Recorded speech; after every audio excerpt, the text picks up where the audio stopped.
झालं आणि त्याच्यावरूनच गायकवाड कमिशन निर्माण झालं. आणि हे साहेब बघा 2017-18 साष्टा पिंपळगाव यांची मागणी काय आहे? 20 जानेवारी रोजी राज्यव्यापी ठिय्या आंदोलन म्हणजे साष्टा पिंपळगाव येथे पूर्ण गावकऱ्याच्या वतीनं ठेवण्यात आलेला आहे.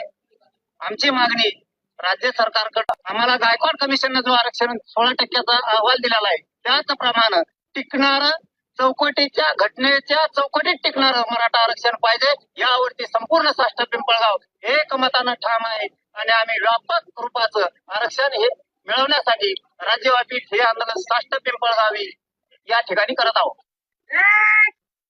मराठा लाख मराठा, आमच्या मराठा समाजाच्या बांधवांना विनंती की आता साष्टा पिंपळगावचं ही त्यांचं आंदोलन, याच्यात कुणबी शब्द ऐकला का आपण? गायकवाड